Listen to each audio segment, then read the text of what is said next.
दोस्तों मैं बताना चाहता हूँ इससे पहले की जिंदगी मेरी क्या थी और आज के बाद यानी आज मेरी जिंदगी क्या है। क्या आप जानना चाहते हैं?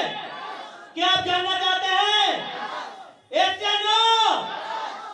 दोस्तों ठीक आप ही के जैसे मैं एक गांव से पैदा हुआ व्यक्ति, ठीक जो आप लोगों के साथ होता है मेरे साथ भी हुआ। घर में सभी लोगों के पास परेशानियां होंगी, यस या नो? मेरे घर में क्या करना पड़ता है सर? नौकरी। और उसी नौकरी के तलाश में मैं इंटर करने के बाद दिल्ली जैसे शहर में चला गया। और दिल्ली जैसे शहर में जाने के बाद गांव में कोई पहचान होती है, जहां मान होती है, लेकिन जब शहर में जाते हैं तो लोगों के भीड़ में खो जाते हैं, कोई पूछने वाला नहीं है, ऐसे नो? ठीक उसी भीड़ में मैं चला गया और अपने आप को एक 16 साल के उम्र में संघर्ष में डाल दिया। वहां पे जाने के बाद नौकरी ढूंढने लगा और नौकरी करने के बाद पढ़ाई भी करने लगा। पढ़ाई करते करते नौकरी भी करा और नौकरी करते करते पढ़ाई भी करा, यानी दोनों चीजें साथ में चल रही थी। क्योंकि आदमी की सबसे बड़ी समस्या क्या है? उसके पास पैसा ना होना। क्या समस्या है? पैसा न होना। और मेरे पास भी समस्या वही थी, मेरे पास पैसा नहीं था और पढ़ाई भी जरूरी था। तो मैंने नौकरी किया और पढ़ाई किया। पढ़ाई करते करते मैं आगे बढ़ा और मैं एक समय था जब 2011 आया। क्या आया? 2011। और 2011 आने के बाद 2011 के बाद मेरी नौकरी लगी 11,000 की। और मेरा सपना मैं सोचता था कि यहाँ से पूरा हो जाएगा, क्योंकि जब घर पे मैं बाहर गया था तो मेरा एक ही लक्ष्य था, जिस दिन 10,000 की नौकरी करूंगा पूरे परिवार का इतिहास बदल जाएगा। क्योंकि एक चीज है, जब हमारी सोच बड़ी नहीं होती है, हम सोच नहीं बढ़ा पाते हैं, तो क्या होता है, हम जब छोटा सोचते हैं तब छोटा मिलता है। तो 11,000 की नौकरी करने लगा।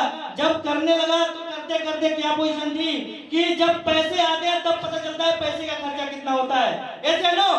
अब वो 11,000 रुपये कम पड़ने लगे और ऐसे करके मैं लगातार वहां पे दिल्ली जैसे शहर में अपने आप को 2020 तक नौकरी में डाल के रखा। 2020 तक नौकरी में डाल के रखा।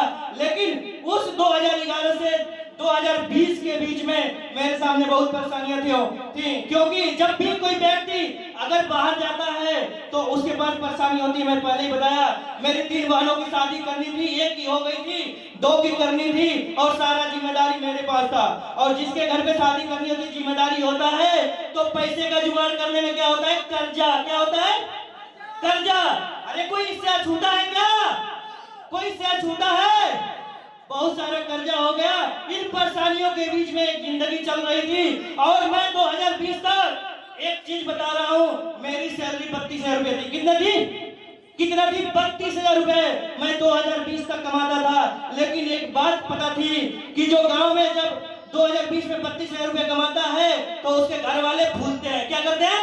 घर वाले फूलते हैं, चौड़े होते हैं कि मेरा लड़का दिल्ली में रहता है, 32,000 कमाता है। लेकिन जो कमाता है उसको पता है कि फिर खर्चे क्या होते हैं। आते हैं क्या? पैसे 5 लाख का लोन लिया था, मेरी केवल EMI उसकी 20,000 रुपए जाती थी। कार्ड की EMI 27,000 यानी 7,000 रुपए हो जाती थी, 27,000 रुपए हो गया। और 27 से 32 के बीच में कितना बचते हैं? सिर्फ 5,000 रुपए बचते हैं। कितना बचते हैं?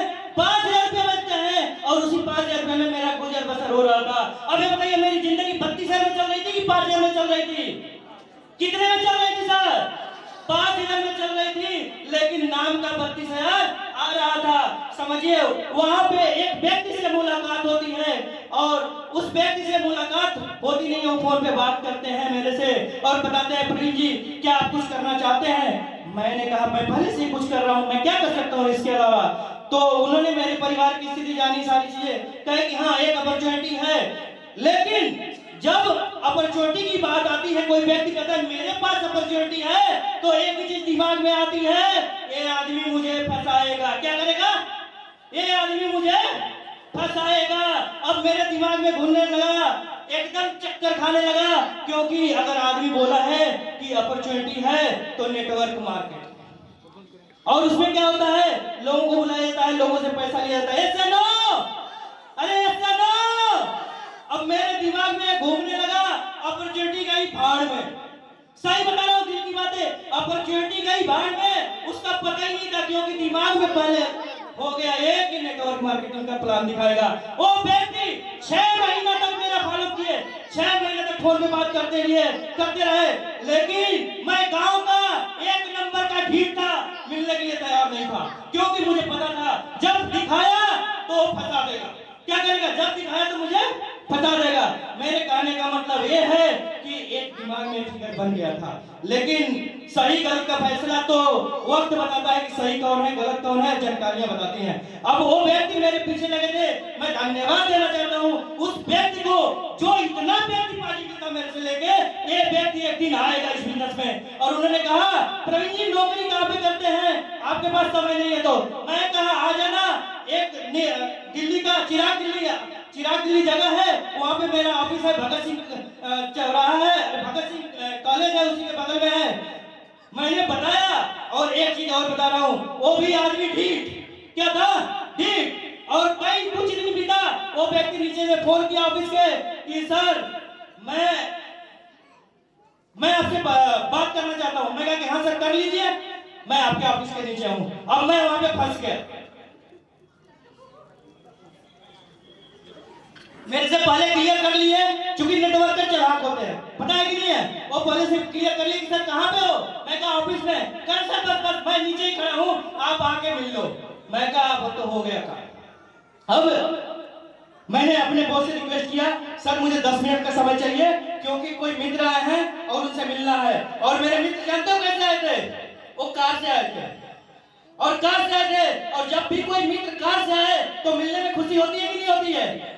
अरे आपका मित्र है, कार से आए, खुशी होगी कि नहीं होगी? और ठीक इसी खुशी में मैं भी जाके मिल लिया, और पार्क में गया, पार्क में प्लान दिखाया। मुझे कुछ भी समझ में नहीं आया, लेकिन एक चीज समझ में आया, इस बात को ध्यान रखना जो मैं बताऊंगा।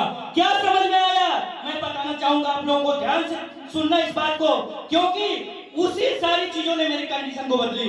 मेरी औकात नहीं थी, मेरे अंदर क्वालिटी नहीं थी कि उस चीज को बदल दे।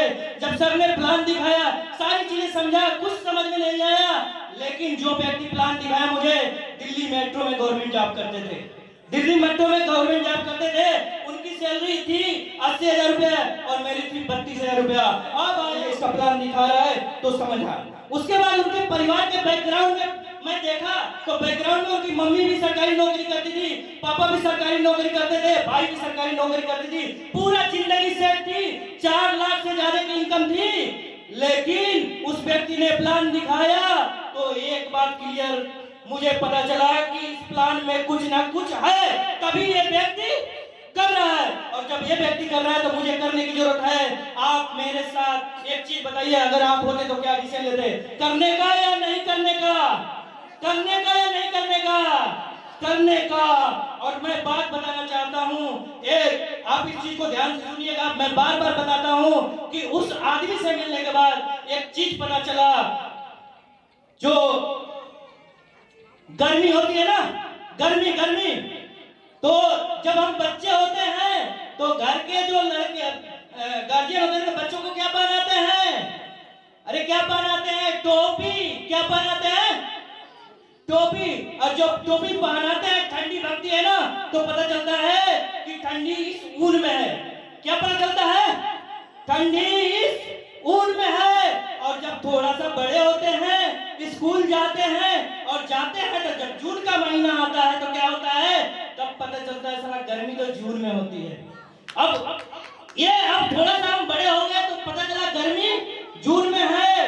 अब जब हम बड़े हुए और थोड़ा सा जवान हुए और जब कुछ अटपटे काम करने लगे तो पता चला कि गर्मी ना ऊन में है और ना जून में है, लगता है जवानी के खून में है।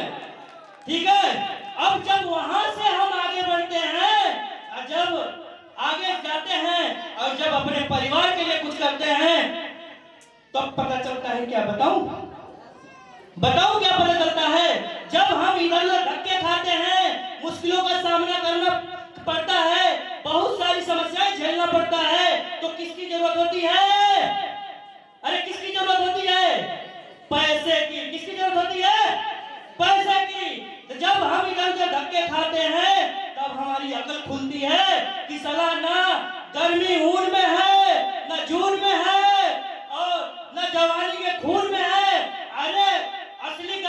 पैसे कमाने के जुनून में है। तो चीजों को समझना है कि पैसा कितना बड़ी चीज है, क्योंकि ये बात पता चली कि इज्जत आदमी की नहीं है, अरे उसके आमदनी की है। इज्जत किसकी है? उसके आमदनी की। अरे हम जाते हैं कहीं पे, कोई पूछता है हमसे पहले, सबसे पहले जानते हो क्या पूछता है? पूछता है क्या करते हो। और जब बताते हैं हम ये करते हैं तो हम तो बता ही देते हैं, लेकिन ये मत समझना कि वो जानना चाहते हैं कि क्या पूछते हो। अरे अरे ये जानना चाहता है कि क्या करते हैं, ये कभी नहीं जानना चाहता है। वो ये जानना चाहता है कि आपको इज्जत कितनी देनी है मुझे। जब आप बताते हैं कि मैं ये करता हूँ, ये काम करता हूँ, ये फला नौकरी करता हूँ, फला काम करता हूँ, तो आपको उसी के हिसाब से वो इज्जत देता है। समझ रहे हैं? तो कभी भी इस गलतफहमी में मत रहना कि कोई पूछ लिया कि आप क्या करते हैं तो आपका वो जानना चाहता है कि क्या करते हैं, आपके बारे में पता करना चाहता है। नहीं, ऐसा नहीं है। आपको कितना इज्जत देना है वो क्लियर कर रहा है। तो अब वहां से कहानी आगे बढ़ी। जब इस बिजनेस को मैंने ज्वाइन किया, काम करने की शुरुआत किया, अब सोचे कि नहीं, अब 32,000 को हमें 3,32,000 में कन्वर्ट करना है। जब काम की शुरुआत की, बहुत एक्साइटेड हुए, काम को आगे बढ़ाने की शुरुआत करी। समस्या क्या आती है? जब हम एक्साइटेड होते हैं, हमारी ट्रेनिंग नहीं होती है, तो वहीं पे फंस जाते हैं। मैं बहुत सारे लोगों को बता रहा था, सर एक मैंने बिजनेस ज्वाइन किया है, उसमें आपकी जिंदगी बदल सकती है। तो लोग कहते थे पहले अपनी बदल ले। जब मैं जाके लोगों से बोलता था, सर आ जाओ पार्ट टाइम काम है, वहां पे हमें करना है, मिलकर काम करेंगे, मिलकर काम करेंगे और यहाँ से काम करने से मान सम्मान इज्जत सब मिलता है, तो कहते थे कि पहले अपना मान सम्मान बना ले। यानी कहने का मतलब यह है कि जब 4 लोग मुझसे मिले और 4 लोगों से बात किया तो मेरे पक्ष में कोई नहीं रहा। यानी सबने मना कर दिया कि नहीं, मैं तेरे साथ काम नहीं करूंगा, और मैं घर बैठ गया। यानी जब लोग मना करते हैं तो अंदर से क्या होता है, मोटिवेशन खत्म होता है कि नहीं? और मेरे अंदर से भी मोटिवेशन खत्म हो गया, और मोटिवेशन खत्म होने के बाद मैं घर पे बैठ गया। लेकिन ठीक जब घर पे बैठते हैं तो एक व्यक्ति होता है जो दुनिया का सबसे बड़ा आतंकवादी 1 नंबर का है, तो दूसरे नंबर का आतंकवादी ऑफलाइन होता है कि नहीं होता है? और उस ऑफलाइन का फोन आया, सर कैसे चल रहा है काम? मैं काम क्या चलेगा सर, सब मना कर दिए, कोई ज्वाइन नहीं होने के लिए तैयार है, और आप काम की बात कर रहे हैं। करे कि अच्छा सबने मना कर दिया, अरे क्या बात है, बहुत बढ़िया, कोई बात नहीं, सबने मना कर दिया। हाँ सर सबने मना कर दिया। करे कोई बात नहीं, ये तो बहुत अच्छा हुआ। मैं कह रहे सबने मना कर दिया, ये करे बहुत अच्छा हुआ। इसका मतलब उन्होंने जब ये कहा तो बताए कि सर ये बताओ आप ज्वाइन होने के बाद कितनी ट्रेनिंग किए हो? मैं कहा कि सर ट्रेनिंग की क्या जरूरत है? कह रहे कि बस बात यही समझना है सर। उन्होंने मुझे एक बार मिलने के लिए बुलाया और इन सारी चीजों को समझाया, और समझाने के बाद उन्होंने बताया मुझे कि यहाँ पे ट्रेनिंग करनी होती है, और ट्रेनिंग करने के बाद फिर बहुत सारी चीजों को बताया, और मैं ट्रेनिंग में गया। और जब ट्रेनिंग करने लगा तो बिजनेस समझ में आने लगा, और थोड़ा सा मैं करने के लिए ललायत हुआ। तो उस शख्स ने एक व्यक्ति से मुलाकात कराया जिसका नाम है मिस्टर विजेंद्र सर। जब विजेंद्र सर से मिलवाए, वाह क्या बात है, मेरी जिंदगी बदलनी वहीं से शुरू हो गई। क्योंकि एक चीज है, सर के पास, सर के साथ रहने पे इतना मजा आता है, मिलने के बाद इतना जुनून आता है, मिलने के बाद इतना एक्साइटमेंट आता है, मैं बता नहीं सकता। और सर से मिला तो फिर ये पता चला कि सर भी नौकरी करते हैं सरकारी। अब मैं कहा सरकारी वालों को ये हालत, हम तो प्राइवेट वाले, सरकारी वाले सब नेटवर्किंग कर रहे हैं और हम प्राइवेट वाले कह रहे हैं ना नेटवर्किंग खराब है। समझ रहे हैं? अब ये बताइए, ज्यादा मैं चालाक हूं कि जो सरकारी नौकरी कर रहा है वो चालाक है? अरे सरकारी नौकरी कर रहा है वही चालाक होगा ना, वो फॉर्म भरा होगा कि नहीं भरा होगा, नौकरी पाया होगा, सारी चीजें रही होगी कि नहीं रही होगी, और चालाक कौन बन रहा है? मैं।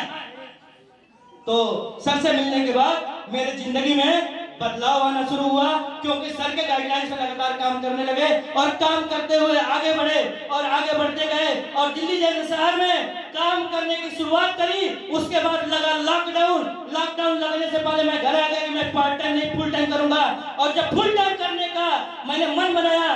तो आप लोगों के बारे में मुझे कुछ नहीं पता, लेकिन एक चीज बताना चाहता हूँ, मैं इस बिजनेस से मात्र 10,000 रुपया कमाया था और मैंने लगभग 35 से 37,000 की नौकरी छोड़ के इस बिजनेस में कूद गया था। और कूदने के बाद जब मैं आया कि मैं फुल टाइम इस बिजनेस को करूंगा, तो यहाँ पे बहुत सारी समस्याएं आ गई और बहुत सारी समस्याएं का मतलब कोरोना काल आ गया। उससे पहले कुछ लोगों से मिला था यहाँ पे, जब मिला मैं बिजनेस प्लान को दिखाया तो कुछ लोगों ने मुझे ऐसे ऐसे जवाब दिए, अरे तू अब शुरू किया है, यहाँ पे तो कितने लोग करके छोड़ दिए।